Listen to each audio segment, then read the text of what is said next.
Jesus is my only hope. Okay?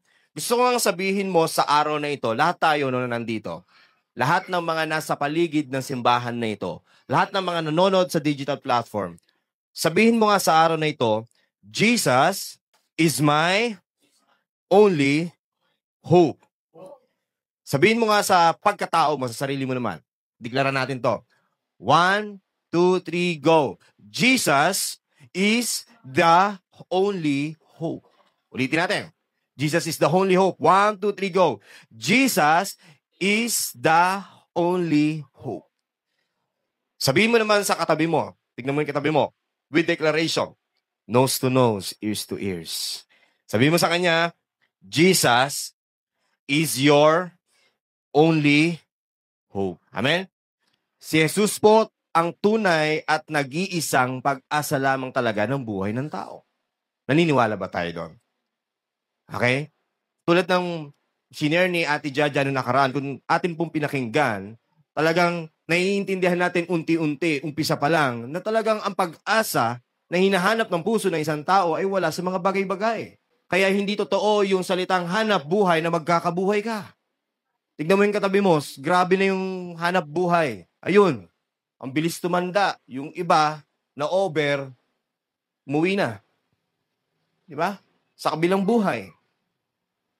Kasi hindi naman talaga siya hanap buhay. Ang tawag sa kanya, hanap pera. Kasi doon ka magkakapera pag nagtrabaho ka. Totoo hindi. Di ba? So, kung titignan natin, hindi natin pwede talagang ideklara na ang mga bagay sa mundong ito ay nagbibigay ng buhay, kaya dito ako aasa at ito ang aking pag-asa. Kasi mauuwi ka lang sa failure, disappointments, and for sure, frustration. Kaya nakakita na ba kayo sa mga taong grabe mag-grind, no? Frustrated na, nakikita niyo yun. Pero may iba na dumadami pera. Ang nakakalungkot yung iba na hindi dumadami ang pera. Di ba? Pare-parehas naman tayong gustong magkapera. Pare-parehas naman tayong nag-grind, no? Doon sa nakikita nating trabaho na kaya natin. Pero hindi lahat nagkakaroon ng maraming pera. Kaya tignan nyo, unfair talaga ang sitwasyon sa mundo. Di nyo ba nahalata yun? Diba? Kaya yung pogi ka dati, ngayon pumangit ka na dahil sa katrabaho. Lagi kang puyat. Diba? Kulang sa tulog. Yung iba naman, dahil nasobrahan na, natoksikan na, hindi na lang nagtrabaho. Kaya ayaw na magtrabaho. Bakit? Nahihirap eh. Paghahanap, nahihirap na naman. So, nakita natin, so much unfair. Sabi mo sa katabi mo, hindi lang yung kalaro mo nung bata yung unfair, kundi ang mundo mismo. Tama?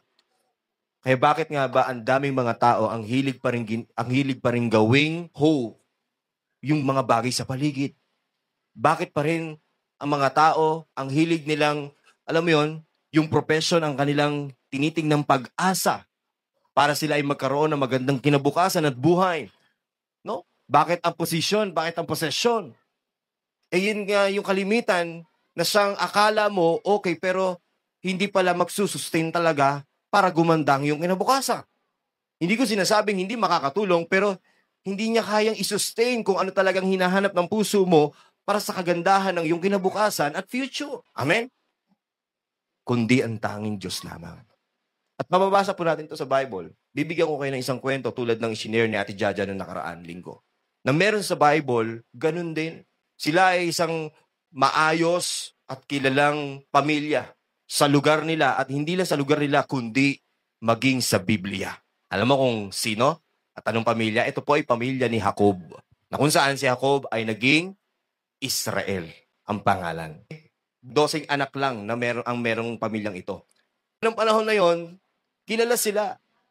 Kaya nga hanggang ngayon naging isa silang bansa. Pero alam nyo ba, sa kanilang pamilya na kahit kilala ka na, padadaanin ka ni Lord sa sitwasyong wala kang ibang pwedeng asahan talaga sa mundong ito kundi ang Diyos lamang. Kaya alam nyo ba, yung Israel, naging isang napakalakas na bansa kahit napakaliit lang nila. Tingnan mo yung katabi mo, di ba? Tingin mo ba dyan, maliit na tao? Nakitaan niyo si Yoshi nung Tuesday? Small but terrible. Pag turn around niya, ayun na. Wala na, natulalaan na lang yung kalaban, di ba? Di ba? Parang Israel eh. Small but terrible. Napakayamang bansa. na kahit yung paligid niya ay lagi siyang ginugulo, ginigiba, hindi pa rin siya matibag-tibag. Alam mo kung anong dahilan? It's not because kung ano yung kayang nilang gawin sa pamamagitan ng kanilang kamay at isip, kundi dahil sa pangako ng Diyos sa kanilang bansa. Dan dahil yung kanilang ninunot na si Jacob ay umasa lamang sa Diyos. Kaya naniniwala ako, magkakaroon ka ng generation hanggat hindi pa dumarating ang Panginoong Jesus sa second coming niya. Ang tanong ko sa iyo, ano ang ituturo mo na pag-asa sa kanila? Ngayon, punta tayo sa Bible. Pag-usapan natin yung buhay ng pamilya ni Jacob. At sa pamilya ni Jacob, meron po siyang anak ng pangalan ay si Joseph. Dahil maraming Joseph o may mga Joseph na pangalan sa Biblia, siya po ay tinawag na Joseph the Dreamer. So sa pamamagitan ni Joseph, pinakita ng Diyos na talagang wala ka ng ibang pwedeng asahan at gawing pag-asa sa buhay, gawing hope sa buhay, kundi ang Diyos lamang. At sa pamamagitan ng topic nito, makikita natin unti-unti ng malinaw na oo nga no, ang Diyos lang talaga ang pag-asa. No. So, basahin natin. Sabi rito sa Genesis 37 verse 7 to 11. Sabi rito, tayo'y nagtatali ng mga bigkis ng trigo sa bukid. Nang tumayo ang aking bigkis at tumindig ng matuwid. At ang inyong mga bigkis ay pumalibot at yumuko sa aking bigkis. Sinabi sa kanya ng kanyang mga kapatid, maghahari ka ba sa amin o mamamahala sa amin? At lalo pa silang napuot sa kanya dahil sa kanyang mga panaginip at mga salita. Nagkaroon pa siya ng ibang panaginip. Ang tinutukoy po rito na nagkikwento ng panaginip ay si Joseph. Okay, para malinaw. So sabi rin sa 9, nagkaroon pa siya ng ibang panaginip at isinalaysay sa kanyang mga kapatid. At sinabi, ako'y nagkaroon ng isa pang panaginip. Ang araw, ang buwan, at ang 11 bituin ay yumuko sa akin. Ano kaya naging reaksyon ng kanyang mga kapatid? Subalit ng kanyang isalaysay ito sa kanyang ama at mga kapatid, siya ay pinagalitan ng kanyang ama. At sinabi sa kanya, ano itong iyong napanaginipan? Tunay bang ako, ang iyong ina at ang iyong mga kapatid ay yuyukod sa lupa sa harapan mo? Grabe, no? Sabi sa 11, at ang kanyang mga kapatid ay nainggit sa kanya, subalit pinag-isipan ng kanyang ama ang bagay na iyon. Yung mga kapatid nainggit at lalong nagalit. Bakit? Kasi bago pa ang verse ito ay meron ng sitwasyon na talagang kinainisan ang mga kapatid niya sa kanya. Pero yung tatay niya, anong ginawa? Isinantabi na lang. Sinapuso na lang. No? Hindi na pinalaki o walang ibang ginawa. Siguro nagkaroon siya ng agam-agam. Baka nga naman totoo. Tignan natin. Diba? Ang Diyos lamang nagsasabi kung ano man ang mangyayari. Ang sabi sa 20, talon tayo. Ito na po yung nangyari doon sa kung paano niya sinalaysay. Yung kanyang kwento. Ito na po yung ginawa ng kanyang mga kapatid. Hali kayo. Patayin natin siya at itapon natin sa isa sa mga balon. At ang ating sasabihin, nilapa siya ng isang masamang hayop at tingnan natin kung anong mangyayari sa kanyang mga panaginip. So, ibig sabihin, dahil sa galit ng kanyang pamilya o ng kanyang mga kapatid, siya ay pinagplanuhan patayin o ihulog sa balon. And sabi sa 22, sinabi ni Ruben sa kanila, huwag kayo magpadanak ng dugo. Ihulog ninyo siya sa balong ito na nasa ilang, subalit huwag ninyong pagbuhatan ng kamay upang siya'y kanyang mailigtas sa kanilang kamay at maibalik sa kanyang ama. Nang dumating si Jose sa kanyang mga kapatid, siya'y kanilang hinubaran ng kanyang mahabang damit na kanyang suot. Kanilang sinunggaban siya at inuhulog sa balon. Ang balon ay tuyo at walang laman na tubig. Grabe. Pero ito pa ang matinding ginawa nila. Sabi sa 27, hali kayo, atin siyang ipagbili sa mga Ismailita at huwag natin siyang pagbuhatan ng kamay sapagkat siya'y ating kapatid at ating laman. At pinakinggan siya ng kanyang mga kapatid. Pero para sa kalinawan ng bawat isa, itong si Joseph ay nanaginip ng 2 beses. At malinaw naman doon na sinabi na ang panaginip niya na ang kanyang mga magulang at ang kanyang mga kapatid ay luluhod sa kanyang harapan. So, ibig sabihin na talagang ang kanyang pamilya ay luluhod dahil siya ay gagawing hari pagdating ng panahon. Yun yung nakikitang context sa kanyang panaginip. Pero sa tingin niyo, natuwa ba yung kanyang mga kapatid? Magulang niya? Hindi. Pero alam niyo ba kung bakit hindi natuwa lalo yung mga kapatid niya? Kasi bago mangyari yun, yung mga kapatid niya may ginagawang kalokohan kapag sila ay inuutusan ng kanilang ama para yung kanilang mga tupa, mga kahayupan, sabi mo sa katabi mo, kahayupan. Ang hayop ay hayop, hindi ugali. Ha? Okay? So, yung mga hayop na alaga nila, ito po ay kanilang dinadala sa Shechem. And the moment na dinadala nila sa Shechem, ang mga kapatid niya ay hindi lang nag-aalaga kundi gumagawa ng kalokohan. At pag gumagawa sila ng kalokohan, nakikita sila ni Joseph. At ang ginagawa po ni Joseph, nagsusumbong sa kanilang ama.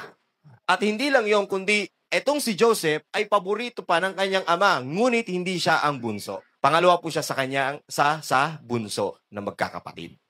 Pero dahil paborito siya ng ama, at kaya siya paborito ng ama dahil siya po ay siya ay ipinanganak na talagang matanda na yung tatay niya. Ibig sabihin, yun yung first time na magkaanak pa siya ng ganung katanda.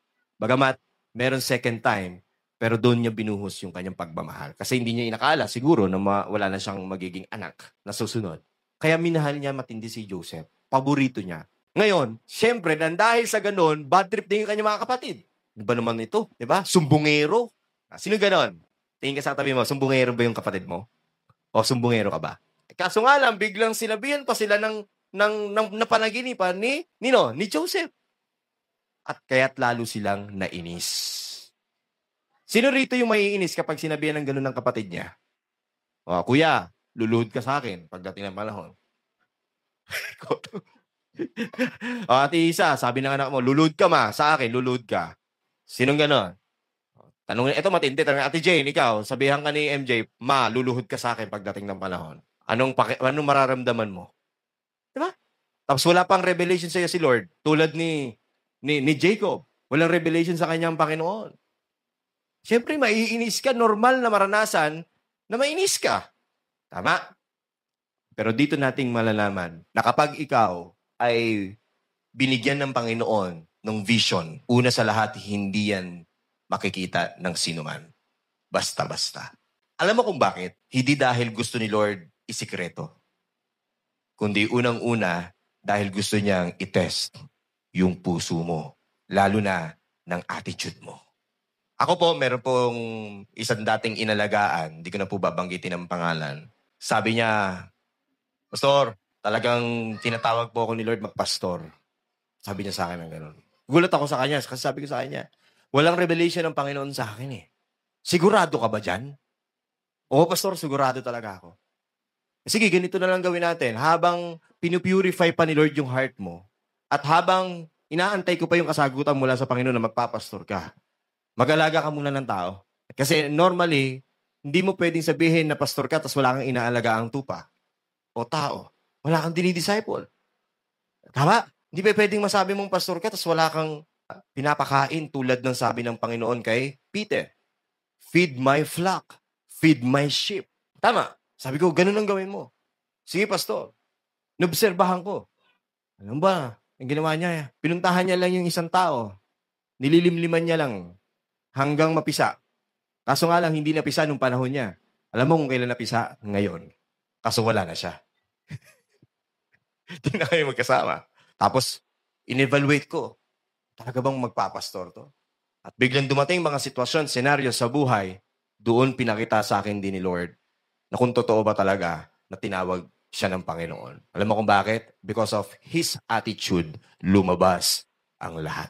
Kaya mga kapatid, kung may malinaw na ibinigay ang Panginoon na vision sa iyo, at hindi pa ito nagmamanifest o hindi pa nagko-confirm sa pastor mo, huwag kang mapanghihinaan ng loob kung talagang totoo na sinabi sa iyo ng Panginoon yan. Alam mo ang kailangan mong gawin? Magpasakop at ayusin mo ang ugali mo. Pagdating sa kung paano ididil at iaalay ni Lord yan sa iyo. Kaya this is my question. Kung gagawan ka ng kaibigan mo ng hindi maganda, ano ang magiging response mo?